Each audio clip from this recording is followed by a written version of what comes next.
मित्रों, आप सब लोगों का इस चैनल में स्वागत है। मित्रों, मुझे पूरी आशा पूरा विश्वास है कि आप सब लोग स्वस्थ होंगे, फिट होंगे, सेहतमंद होंगे, क्योंकि परमेश्वर आपके साथ है। मित्रों, मैं आज सबसे पहले वचन बताऊंगा, फिर आपके लिए, आपके परिवार के लिए प्रार्थना करूंगा। मित्रों, परमेश्वर इस वचन के द्वारा परमेश्वर आपसे बात करेंगे, परमेश्वर आपको शक्ति देंगे और शक्ति के साथ साथ परमेश्वर आपका और आपके वंश का सुधार भी करेंगे। मित्रों, मैं सबसे पहले वचन बताऊंगा, फिर प्रार्थना करूंगा। आज का वचन है मित्रों, दूसरा कुरिन्थियों 13 अध्याय का 9 वचन है। मैं इस वचन के द्वारा बात करूंगा और इसी के वचन के आधार पर मैं प्रार्थना करूंगा। परमेश्वर आपको आपकी सहायता करेंगे, परमेश्वर आपको आपका न्याय करेंगे और आपको सुधारेंगे। मित्रों, आज का वचन है दूसरा कुरिन्थियों 13 का 9। जब आप लोग सामर्थ्य हैं तो हम दुर्बल होना सहर्ष स्वीकार करते हैं। हम उसके लिए भी प्रार्थना करते हैं कि आप लोगों का सुधार हो जाए, आपके परिवार का सुधार हो जाए, आपके बच्चों का सुधार हो जाए, बहनों आपके पतियों का भी सुधार हो जाए। परमेश्वर आपको सुधारना चाहता है। मेरे भाई और बहनों, मित्रों, मेरे साथी, परमेश्वर प्रेम है, परमेश्वर आपको सुधारना चाहता है। मित्रों, हम बाइबल किताब यूहन्ना की पत्री में हम देखते हैं कि फरीसियों ने सुना कि यीशु यूहन्ना से अधिक लोगों को चेला बनाते और उनको बपतिस्मा देते। यद्यपि यीशु स्वयं नहीं बल्कि उनके चेले बपतिस्मा देते थे। जब प्रभु ने यह बात सुनी तब वह यहूदा प्रदेश को छोड़ करके गलील प्रदेश को फिर चले गए। यीशु को सामरी प्रदेश से होकर के जाना आवश्यक था, इसलिए कि वह सामरी प्रदेश के सुखार नामक नगर में आए। यह नगर उस भूमि के पास है जिसे याकूब ने अपने पुत्र यूसुफ को दिया था। याकूब का कुआं भी वहाँ था। मित्रों, यीशु यात्रा के कारण थक गए थे, इसलिए वह उस कुएं पर यूं ही बैठ गए। यह दोपहर का समय था। मित्रों, इतने में एक सामरी स्त्री कुएं पर पानी भरने आई। यीशु ने उससे कहा, मुझे पानी पिला। और यीशु के शिष्य नगर में भोजन खरीदने के लिए गए थे। मित्रों, सामरी स्त्री ने यीशु से बोली और कहा, आप लोग यहूदी होकर के मुझ सामरी स्त्री से पानी क्यों मांग रहे हैं? क्योंकि यहूदी लोग सामरियों के साथ किसी प्रकार का भी संबंध नहीं रखते। यीशु ने उत्तर दिया, यदि तू परमेश्वर के वरदान को जानती और यह भी जानती कि वह कौन है जो तुझसे कह रहा है कि मुझे पानी पिला, तो तू उससे मांगती, वह तुझे जीवन जल प्रदान करता। मित्रों, फिर स्त्री ने यीशु से कहा कि हे प्रभु, आपके पास जल भरने के लिए कुछ भी नहीं है और कुआं गहरा है, तो फिर यह जीवन का जल आपके पास कहाँ से आया? क्या आप हमारे कुल पिता याकूब से भी बड़े हैं, जिसने हमें यह कुआं दिया है? उसने स्वयं अपनी संतान और अपने पशुओं सहित इसमें से पिया था। मित्रों, यीशु ने उससे कहा और कि जो कोई यह जल पिएगा वह फिर प्यासा होगा, परंतु जो कोई जल में से पिएगा जो मैं उसे दूंगा वह उसमें से एक झरना बन जाएगा और जो अनंत जीवन के लिए उमड़ता रहेगा। मित्रों, फिर स्त्री ने यीशु से कहा कि हे प्रभु, यह जल मुझे दीजिए ताकि मैं प्यासी न हूँ और न जल भरने को इतनी दूर मुझे आना पड़े। मित्रों, यीशु ने फिर उससे कहा, जा अपने पति को यहाँ बुला ला। तब उस स्त्री ने उत्तर दिया कि मैं बिना पति के हूँ। मित्रों, उसने झूठ बोला। यीशु ने उससे कहा, तूने ठीक कहा कि तू बिना पति की है, क्योंकि तू जिसके पास में रहती है वह तेरा पति नहीं है, क्योंकि तू 5 पति कर चुकी है। मित्रों, यह तूने सच कहा है। उस स्त्री ने कहा, सुना तो कहा, तो यह तूने तो सच कहा है। स्त्री ने उससे कहा कि हे प्रभु, मुझे मालूम हो गया आप नबी हैं। हमारे पूर्वज ने इसी पहाड़ पर आराधना किया था, और आप यहूदी लोग कहते हैं कि यह जगह जहाँ आराधना करनी चाहिए वह यरूशलेम है।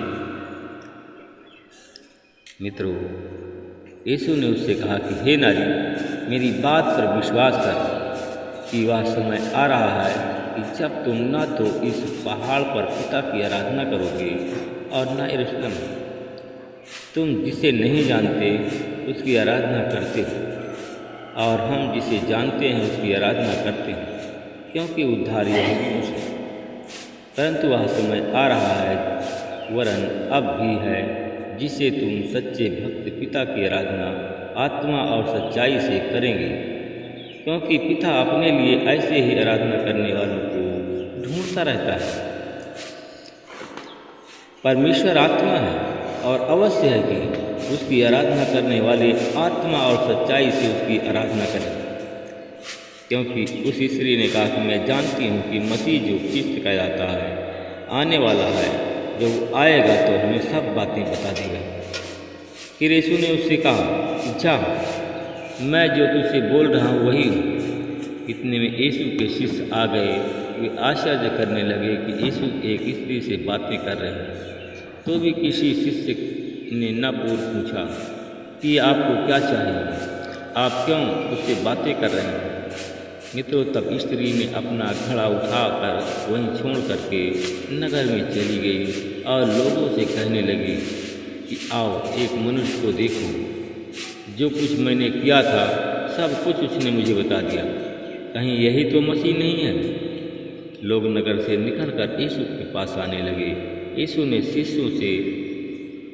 के शिष्यों ने यीशु से यह अनुरोध किया कि हे रब्बी, कुछ खा लीजिए। परंतु यीशु ने उससे कहा, मेरे पास खाने के लिए तो ऐसा भोजन है जिसे तुम नहीं जानते।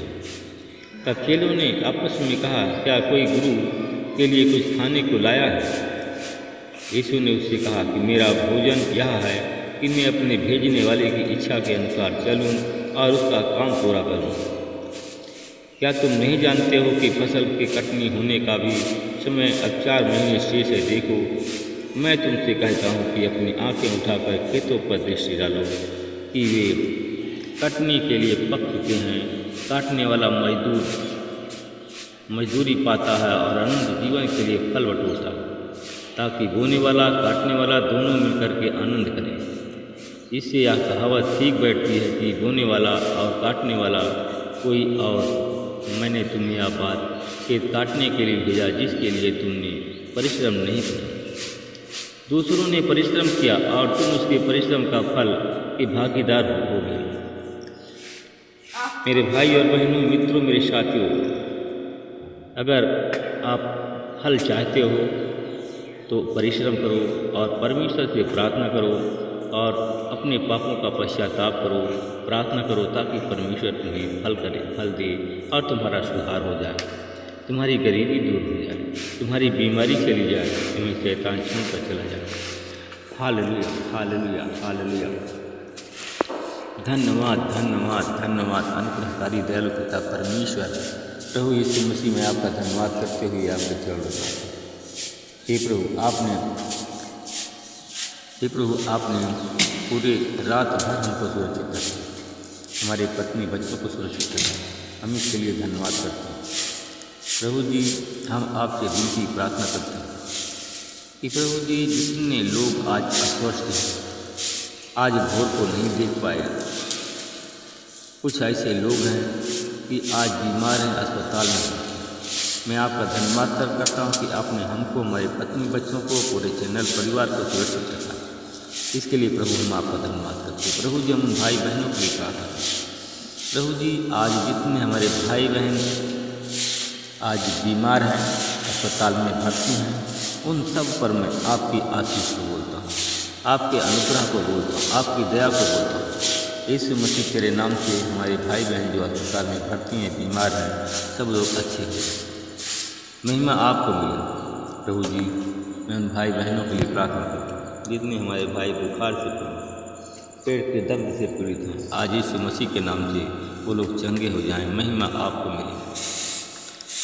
मैं प्रभु जी आपसे विनती प्रार्थना करता हूँ, उन लोगों के लिए प्रार्थना करता हूँ आज जिनके सर में दर्द है, सर में भारीपन है, आज यीशु मसीह के नाम से उनके सर में तेरे लहू को लगाता हूँ, उनके सर के दर्द पीड़ा को तेरे क्रूस पर देता हूँ। प्रभु जी मैं उन भाई बहनों के लिए प्रार्थना करता हूँ जिन भाई बहनों के सर में बोझ भारी लदा हुआ है, भारी भारी है उनका मुँह, यीशु मसीह तेरे लहू को लगाता हूँ और डांटता हूँ, शैतान को डांटता हूँ, उनके सर से दूर चला जा, हट जाते इस रोजगार के यीशु के नाम छीनता हूँ और उनके सारे बोझ को यीशु के क्रूस पर देता हूँ। मैं उन बहनों के लिए प्रार्थना करता हूँ जो बहनें अस्वस्थ हैं, स्वास्थ्य उनका ठीक नहीं, आज बीमार है, उन बहनों के लिए प्रार्थना करता हूँ। कुछ बहनों को मैं देखता हूँ कि पैर में उनके दर्द है, चलने फिरने में उनको परेशानी हो रही है। प्रभु जी उनके पैर के दर्द को तेरे क्रूस पर देता हूँ, तेरे लहू को लगाता हूँ, कमर दर्द, पीठ दर्द, बदन जोड़ जोड़ के दर्द तेरे क्रूस पर देता हूँ। और यीशु मसीह तेरी आशीष बोलता हूँ, तेरे अनुग्रह तेरी दया को बोलता हूँ। मैं उन भाई बहनों के लिए प्रार्थना करता हूँ जिनके पेट में पथरी है, अप्रेंटिस ट्यूमर है। प्रभु जी जिन भाई बहनें आंसू के साथ प्रार्थना कर रहे हैं, जिनके पेट में अप्रेंटिस की बीमारी, पथरी है, ट्यूमर है, आज यीशु मसीह तेरे लहू से धोकर करता हूँ, तेरी आशीष बोलता हूँ, उनकी सारी बीमारी चली जाए। प्रभु जी जो उनके लीवर में पथरी है, आज यीशु मसीह के नाम से पथरी टुकड़ा टुकड़ा हो जाए और यीशु मसीह के नाम से पथरी टूट करके बाहर निकले। इनके जिन भाई बहनों के पेट में अप्रेंटिस है, ट्यूमर है सर में, प्रभु जी उन सबको तेरे लहू से धोता हूँ और उन ट्यूमर और अप्रेंटिस की बीमारी को तेरे क्रूस पर देता हूँ। अप्रेंटिस की बीमारी सूख जाए और हमारे भाई बहन चंगे हो जाए। मैं धन्यवाद करता हूँ प्रभु जी, आपने हमारी प्रार्थना को सुना है और हाँ और आमीन में उत्तर दिया है। प्रार्थना को यीशु के नाम में आमीन।